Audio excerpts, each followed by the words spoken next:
Fala galera, saudações rubro-negras, isso aqui é Flamengo, muito bem-vindos ao canal, um dos canais do Paparazzo Rubro-Negro, né? A gente está trazendo sempre aqui no canal Paparazzo Rubro-Negro 2, momento do Paparazzo também, convido você a se inscrever sempre nos nossos canais, tem muita informação exclusiva que a gente traz às vezes primeiro nos canais menores, né? Que a gente traz aí cortes e outras situações para vocês.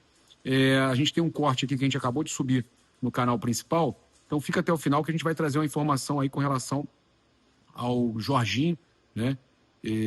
Cara, não, a notícia não é boa, mas eu convido você a seguir, curtir, compartilhar em todas as plataformas e também, cara, joga, por favor, joga no seu grupo de WhatsApp para os seus amigos, manda a galera, né, acompanhar a gente aí no nosso canal, vocês ajudam demais o nosso trabalho, tá certo?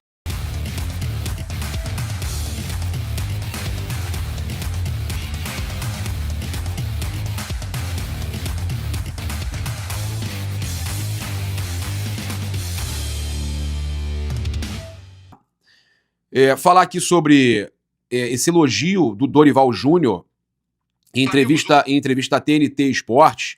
O Dorival Júnior elogiou o técnico Felipe Luiz. Ele falou o seguinte, ele que venceu o Felipe na decisão da Supercopa. O Felipe é um profissional extremamente preparado, inteligente e dedicado. Não tenho dúvidas de que ele será um dos maiores técnicos do futebol brasileiro. E isso eu só vou aguardar um tempo para ver essa confirmação, pois capacidade, qualidade e desenvolvimento de trabalho ele tem como ninguém. Ele ainda vai encontrar caminhos na sua vida, como fatos que vêm acontecendo em tão pouco tempo. Cara, concordo, tá? Já falei aqui, a gente pode reclamar de um erro ou outro do Felipe Luiz, mas o Felipe Luiz é um baita de um treinador, aprendeu muito e cresceu muito rápido, tá? Essa é uma realidade. Olha, segundo o GE, a CBF planeja debater sobre a diminuição do número de times rebaixados de 4 para 3 no Campeonato Brasileiro. Eu ouvi uma informação, após isso eu conversei com uma fonte ligada à diretoria do Flamengo, e essa fonte me falou que é contra isso. É contra essas mudanças aí, de diminuir o número de rebaixados, diminuir o número de acesso, e não tem muito sentido isso, colocar... e que isso desvaloriza o Campeonato Brasileiro, desvaloriza o futebol brasileiro. Porque você vai mudar o que no mundo inteiro, né, são 2 ou 4 para 3, que é fazer alguma coisa diferente, que é botar o campeonato, fazer simplesmente para mudar. Então, essa fonte ligada à diretoria do Flamengo disse que isso é besteira, isso aí é bobeira, né, essa questão dessa mudança de 4 para 3 aí. Até aceita a questão de se fazer um play-off para decidir. Os outros dois sobem direto e outros 2 são por playoff, para dar mais chance ali para 6 ali lutarem pelo acesso, até para você não chegar numa reta final ali com os 4 classificados já fazendo ali, né, aqueles jogos de compadre e tudo mais. Então, nisso aí ele até entende, essa pessoa que eu conversei até entende, mas é contra também, né, a entidade querer diminuir o número de jogadores estrangeiros, porque o que essa fonte ligada à diretoria me falou? É um absurdo. Agora que o Flamengo tem um monte de jogadores estrangeiros, os caras chegarem e falar que não pode, vai ter limite, vai diminuir o limite. Como é que você aumenta, você contrata, você solta o dinheiro, você gasta, e agora os caras vão querer mudar de novo e diminuir de novo. Isso não existe. O Flamengo é contra essa diminuição. Não porque vai ser ruim só para ele, mas é por uma questão de você cria uma regra, você libera, aí você vai lá e contrata, agora você tem a obrigação de vender porque você não pode relacionar aqueles jogadores. Então eu entendo e eu concordo com isso. Se já liberou, por quê? Por que não? É diferente do gramado sintético. Nesse sentido eles concordam. Tem que se reduzir a questão de gramado sintético, tem que evitar gramado sintético, tem que dar alguns anos para resolver essa situação e acabar de vez com gramado sintético. Você pode ter um gramado híbrido, né, como é o Maracanã e alguns outros, mas um gramado sintético, 100% sintético, não tem mais a menor condição, tá? Então, a gente conversou com essa fonte ligada à diretoria com relação a essas mudanças que estão aí em pauta na CBF. Olha, a gente tem aí um negócio fechado, negócio confirmado no Flamengo, tá? É negócio fechado mesmo.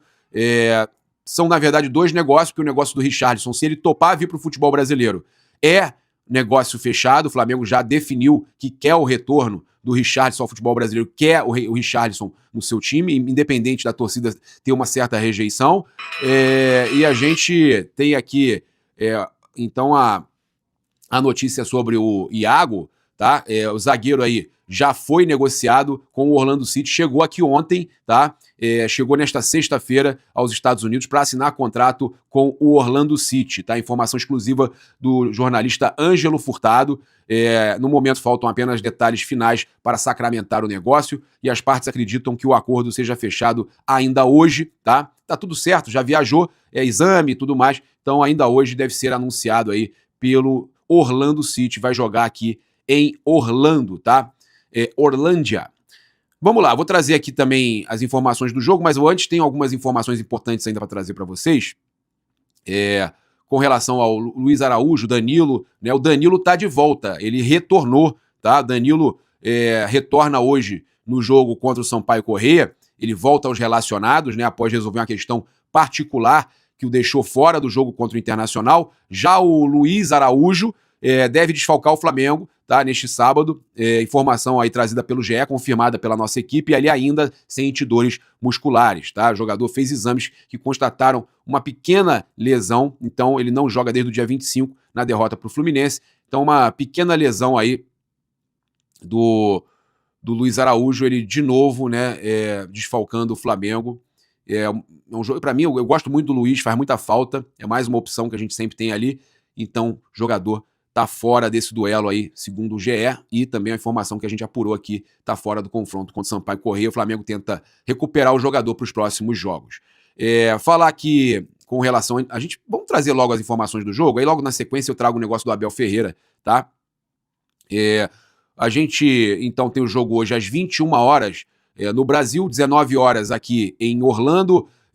Você que está fora do país pode acompanhar o jogo na Flamengo TV com imagem, inclusive no exterior, tá, gente? Exterior, não, depois me perguntam, Paparazzi não falou. Não, para fora do Brasil, com imagem, transmissão com narração do João Guilherme, narração em espanhol, transmissão com imagem para o exterior, para fora do Brasil, tá certo?